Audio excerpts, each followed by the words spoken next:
Seorang siswa kelas 4 Sekolah Dasar Yayasan Abdi Sukma di Kota Medan, Sumatera Utara menjadi perbincangan setelah video dirinya yang duduk di lantai kelas karena menunggak biaya sekolah selama 3 bulan viral di media sosial.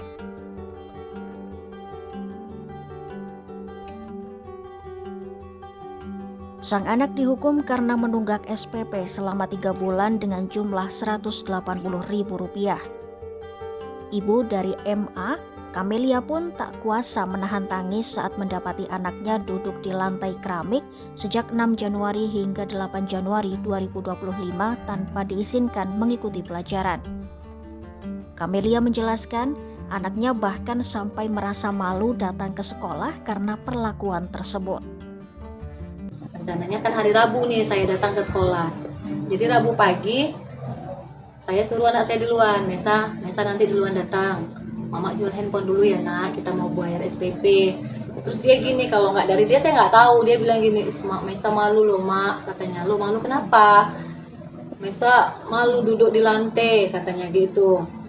Duduk di semen, dia bilang, duduk di semen. Kenapa pula duduk di semen? Gara-gara belum ngambil rapot lah, kata dia.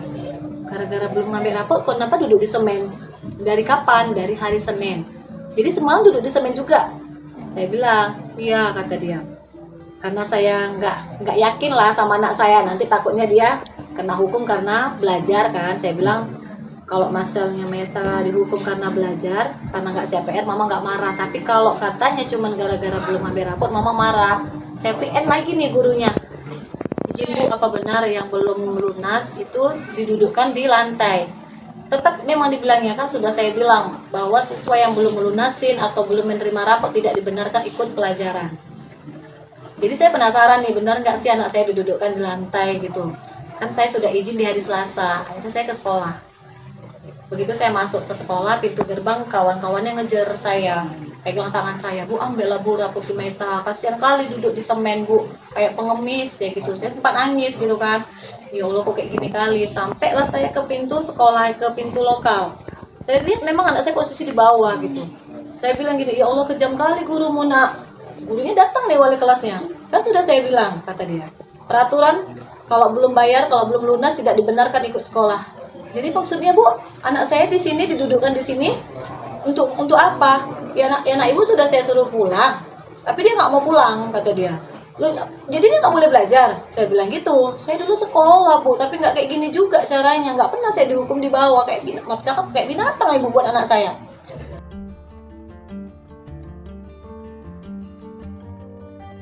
Kamelia pun mengungkapkan alasan ia belum melunasi biaya sekolah anaknya karena dana dari Kartu Indonesia Pintar sebesar Rp450.000 belum cair. Suaminya juga bekerja sebagai kuli bangunan yang merantau. Hal itu membuatnya kesulitan untuk membayar uang sekolah karena selama ini biaya sekolah anaknya dibayar dengan dana bantuan operasional sekolah dan Kartu Indonesia Pintar.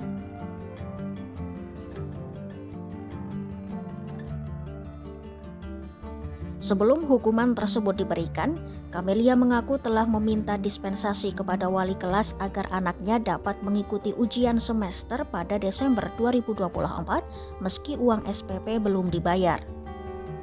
Ia mengajukan permohonan tersebut karena kondisi keuangan yang sulit ditambah dengan sakit yang ia alami saat itu. Saat itu pihak sekolah mengizinkan anaknya untuk mengikuti ujian, namun ia tidak diizinkan mengambil rapor.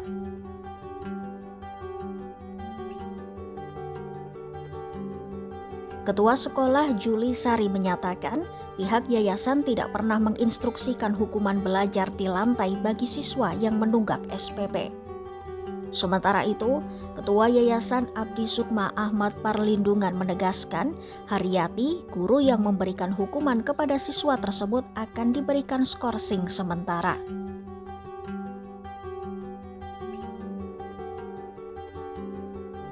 Kasus ini turut mendapat perhatian dari anggota DPRD Sumatera Utara, Ihwan Ritonga.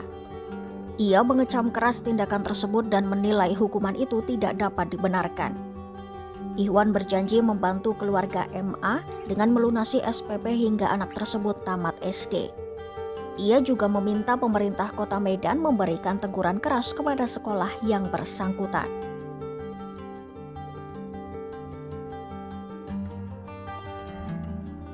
Kepala Dinas Pendidikan dan Kebudayaan Kota Medan, Beni Sinomba Siregar, turut memberikan pernyataan terkait insiden ini. Beni menyebut pihaknya akan menyampaikan laporan lengkap kepada Ombudsman Perwakilan Sumatera Utara pada Senin 13 Januari 2025. Hingga kini, sanksi kepada guru maupun pihak sekolah masih dalam proses kajian. Beni juga menekankan, persoalan ini bukan semata-mata terkait tunggakan SPP, tetapi berawal dari ketidakhadiran orang tua dalam mengambil rapor siswa.